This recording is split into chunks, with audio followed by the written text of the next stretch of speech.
What's going on, guys? Seto Mirza here, finally emerging back out of the lab to share with you guys the most competitive Harpie deck that you can play today in Master Duel.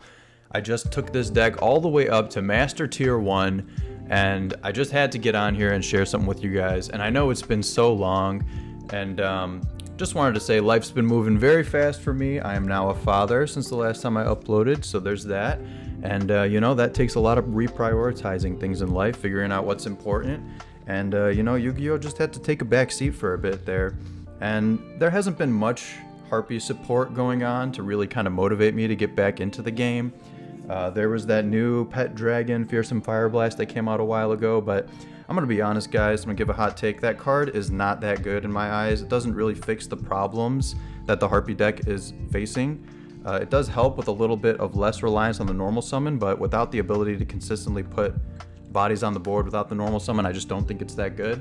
But before we get too far off into the rambling and whatnot, I just wanted to thank you guys all for tuning back into this channel. The upload schedule is definitely not going to be consistent at all. It's really, I only use this channel to kind of share things where I feel like nobody else is doing them, and I've got something new to bring to the table, something that I've been working on.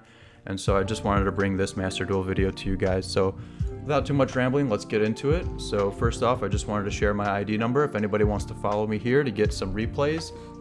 During the downtime where I haven't been uploading, I still have been keeping the replays active on here as I have them. So definitely give me a follow here.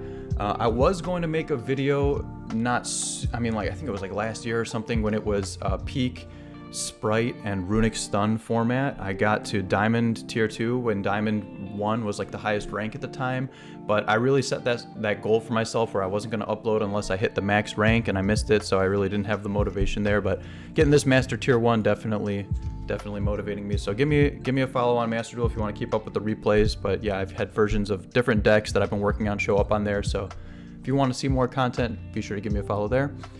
Alright, and now let's just get into the deck profile. So we've got this Master Tier 1 Harpie deck, so let's go ahead and share it here. And it is Harpie Brigade, and right off the bat, you guys can see there is a lot going on here. So I'm calling it Harpie Brigade, but there's 4 separate engines going on in this deck. We got the Harpie cards, of which there are 10. We've got the Lyraloose cards, which there are 9. 10 Tri-Brigade cards, and 9 Zodiac cards. So it's pretty much like a 25% split for all 4 of these archetypes, and I just think they mesh together so well, guys. Trust me when I say this is the best way to play Harpies in Master Duel currently. And let's just get into the individual card by card.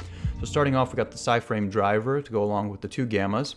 So Gamma's an amazing hand trap for this deck because it works as a pseudo Called by the Grave for all of your searchers, for like Bird Call, or for Tenki, or for Barrage, Fractal even. You're always baiting them to just throw Maxi, throw Ash, throw some kind of hand trap over there. Even Droll, this is really good against Droll. So you hit them with Gamma on your own turn, and then obviously as a hand trap, Gamma's just an amazing hand trap. So definitely recommend Gamma, 100% need to play in this deck. We got the 1 of DD Crow, which is searchable off of the Shurag, also searchable off the Recital Starling and the Cobalt Sparrow. So usually you search DD Crow when you already open one of the Lyraloose pieces and you're going through the 2-card combo. So like if you already open like the Sapphire Swallow or the Cobalt or the Nerval, you know, you can search the DD Crow. You also search it when you need an extra interruption off the, you know, to your end board. You can search it off Shurag. And a lot of times this will get you out of situations against like Branded or Labyrinth or any kind of deck that just summons from the graveyard. Even that super heavy Samurai, Link 1, you can hit the Soul Piercer with this. So DD Crow very solid in the format, and this deck has synergy just being able to search it, being level 1 Winged Beast. Then we get into the Lyraloose engine. We got the Cobalt Sparrow, Sapphire Swallow, and 3 Warbler. So this is to basically make Turquoise Warbler with Fractal. Just if you get these 2 in rotation together, you can get a really solid combo without the use of your normal summon, which is a huge boon for Harpies because, as we know, Harpie is a very normal summon reliant deck. So this is a very great way to kind of mitigate around it. Originally, I was playing, before I added the Zodiac engine, I was playing Lyraloose with the Fearsome Fireblast.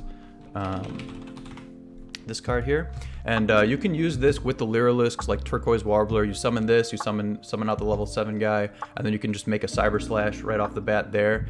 And that was like something that I was exploring in the beginning of the deck, but since this is a dragon and it's level 7, there's really no other synergies here, whereas like the Harpies, the Zoos, the Lyrilus, they're all Tri-Beast types for the discard off of Karis, which is huge.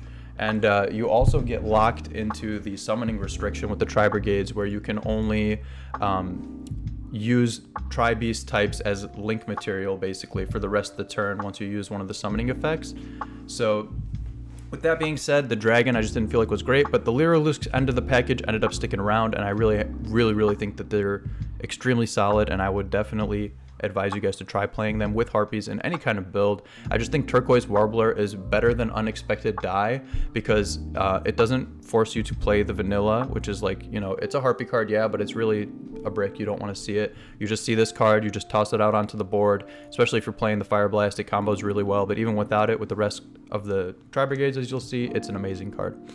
So now we got the 3 Nerval. So I think Nerval is the best Tri-Brigade, obviously besides Fractal. You know, it's level 1. You just want to open this card in your hand all the time, and you use all 3 in Engine when you get into a little bit of grindier games. So definitely recommend 3 Nerval here. 3 Max C needs no introduction, obviously. As long as this card is going to be legal in Master Duel, we just have to play it at max. And this card actually, you know, determines what you're going to be able to do with your combos. And so, like, if you get hit with Max C, a lot of the time, like, you can just try to set a Featherstorm and skip their turn that way, or you may have to commit into a Simorgh. But I want to make a replay video and like kind of show you guys like how we play around Max C and whatnot. But you know, just right off the bat, this deck has got a lot of ways to play around Max C, and you know, the Gamma is one of them, the Featherstorm is another one of them, and then obviously, you know, when you do get hit by Max C, you can just normal summon Tri-Brigade, banish 3, get Simorgh up. They get 2 draws with this, and then the Apex Avian, but it's still solid to end on that if you have like some other kind of disruption to back it up with. And yeah, Max C, just a card you got to keep in mind when you're playing Master Duel, of course. All right, then we got the Kit and the Karas. They're just one-ofs. You really only need one of them because this deck ends games pretty quickly, to be honest. And you know, these are not great to draw, whereas like Nerval, Fractal, obviously amazing to draw. So we just play them at 1 because they're searchable. Then we got the 3 Ash Blossom, another Max C counter, and obviously great hand trap, stops branded fusion, and yeah, I gotta play Ash Blossom along with Max C and Master Duel. No negotiating there. So now we got to the first Harpie card, finally. We got the Harpie Lady 1, and that obviously pairs with the Perfumer and the Egotist.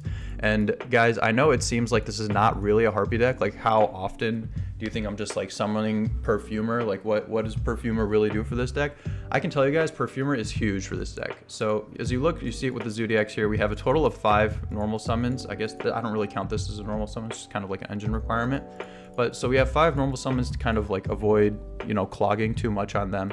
But when you normal summon Perfumer, you can just go get Egotist, go into Cyber Slash. That's option number 1. You can go into Farajet and like maybe summon out a Nerval from hand there. That's option number 2. And you can also go into Zodiac Chakanine, because this just needs 2 level 4 monsters. So this gets you into the Zoo engine as well. So when you're going second, a lot of the time, if you open Perfumer and like a Featherstorm, you can just normal summon Perfumer, bait, you know, whatever Baron or whatever they got with Perfumer's effect, then chain the Featherstorm to negate it, and then overlay for Chakanine, then go, you know, Tiger Mortar, Dryden, Borbo, and then basically you overlay all the zoos on top of it, and what you end up with after you attack directly is you get a 6 material Zeus. So 3 sends off the Zeus just with a normal summon Perfumer. And obviously, I don't need you guys to explain. Like, the whole point of my channel is that we're abusing Featherstorm to the max, and Perfumer lets you activate Featherstorm from the hand. The Harpies that you make off of Perfumer, like the Cyber Slash, or even the Harpie Conductor, which you make in pretty much every combo, every main combo line, at least in this deck, you're always getting Conductor out. So the Egotist is not really that dead in hand because, like, let's say there's just a bunch of ways to get Harpies on field, is my point here. So like, even if you Gamma on your own turn, like let's say you start off with a Bird Call, somebody Max Cs, you Gamma. Now you have level 8 Synchro bodies on board, you put up Cyber Slash, and then if you have Elegant Egotist in hand, suddenly it's live. And you know, Featherstorm obviously becomes live to like insulate the rest of your combos if you have it up. And yeah, I think the Harpies provide a lot for this deck in terms of normal summon and just giving you different like you can make Cyber Slash as an end piece play, or you can go for the 6 material Zeus, or you can just use it as a combo starter to get into Farrajet. There's like a lot of different versatility that the Perfumer provides. So it's absolutely not just here for token appreciation. It's like a legitimate piece in this deck, and that's why I still prefix this as a Harpie deck, because basically everything here is to synergize with these 10 Harpie cards as much as possible. So we got the Harpie Lady one and the Perfumers for that. And now finally we get to the Zodiacs.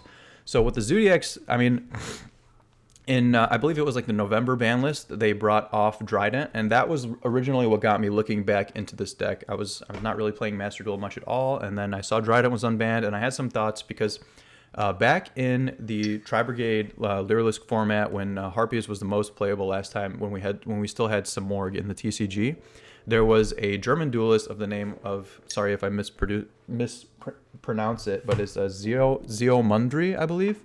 And he had a really interesting Harpie Tri-Brigade Zodiac build where we had just Barrage at 1, the 3 Tenkies, Zoo, and basically like an extra Trident package. I believe he was playing Chaka 9 as well, and just using a Chaka 9, Trident, and Borbo, if I recall correctly. Don't quote me 100% on that, but I know he was using Trident for sure. And I really liked that deck build. It was very solid, and I've just been waiting for a time to like kind of try to play it again. And once they brought Trident back here, I thought like why not now? So the Zodiacs, what they do is they allow you to search them off of Tenki. So obviously you get like a way better versatility off your Tenki. It doesn't just search Fractal, so you can grab a Zodiac if you're going second to try and break a board. If you open up Barrage, then you can just summon a Zodiac out from the deck and then end with an extra Trident on your end board. That's always nice. If you specifically Tenki for Rat, though, the reason why we're playing Rat and Ram is if there's a Zodiac combo where if you normal summon the Rat Peer, you can send Ram, and then you overlay the Chaka 9, bring back the Ram, and then you overlaid the Trident, and then you Trident pop the Ram brings back Chaka 9, and then you make Tiger Mortar on top of the Trident. Tiger Mortar puts a material back under the Chaka 9, and Chaka 9 not once per turn, you detach and you summon another Zodiac out from grave. So just normal summoning Rat Peer gets you 3 bodies on board, and this used to be the combo that people would make the F-Zero Utopic Draco Future with, but like I just choose to play 2 because if you Tenki off of 1, you don't want all of your barrages to be dead, so it just makes sense to have 2 Zoos. And then these 2 are the best in my opinion because you get access to the Rat combo to get 3 bodies, which a lot of the time you can use to like help you get into an Appaloosa or like an access code, or just you usually use them in like a simplified game state where you need to combo.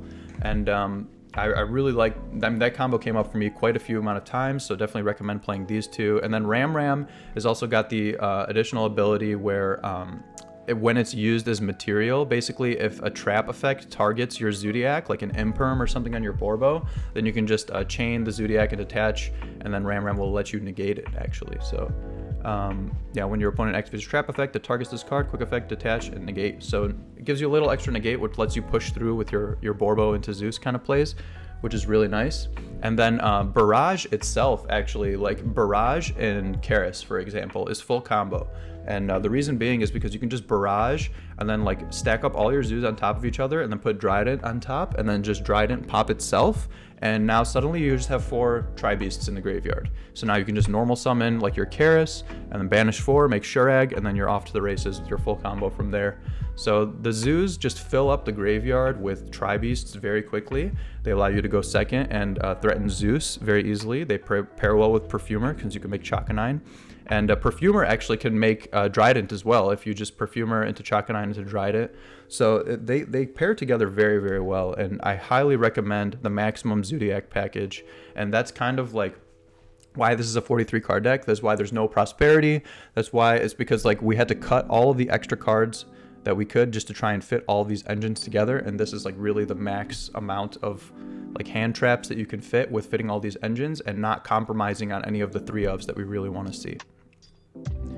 All right, so moving on, we got the Fractal. So Fractal is obviously your best Tri-Brigade starter. You can use this just for regular Tri combo, or you can use it to send Cobalt Sparrow if you open Warbler or a Bird Call, and then that's the 2-card Fractal Warbler combo that just basically gets you the win as soon as it goes off. It's just an amazing combo. I'll have it linked below. I've got like a dueling book link of what that combo looks like in the description below, so make sure to check that out. And then we got the Apex Avian, so this is our target to bring off the Simorgh, so it's a negate and destroy. Best Simorgh target, doesn't need much explanation. The Bird Call adds a Lyrelus monster from your deck to your hand, and then if you have one in your hand already, you can special summon it. So the best combo with this is like if you open Perfumer, a Bird Call, and a Warbler with like Featherstorm. It's like easy 4-card combo, you know.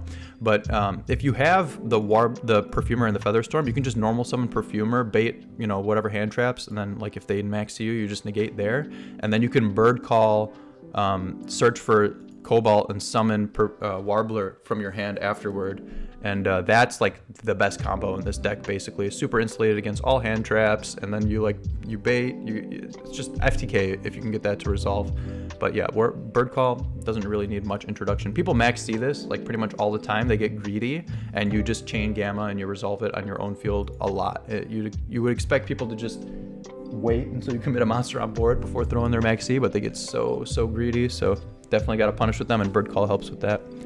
Tenki, versatile to grab Fractal or the Zoos, and then Barrage I already kind of talked about, but this card they brought back to 3, and it's an amazing card. Like you can just try to bait like a bunch of negates with like your regular plays, and then you just slap down Barrage at the end as like your 4th, 5th card, and then you just make a Zeus and just wipe the entire board, and yeah, Barrage really nice. And finally, the Piece of Resistance, the Featherstorm.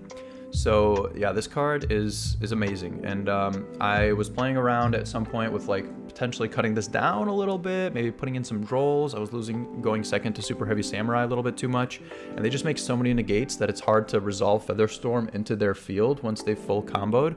But to be honest, like Featherstorm's applications going first when you get max seed are just so important in Master Duel, where I would never go without this card playing some kind of combo deck like this. Because if you look, there's no Call by the Grave, there's no Crossout Designator. The way we play around maxi is by trying to Gamma on our own turn, or we just set Featherstorm and just have them get their turn skipped as well.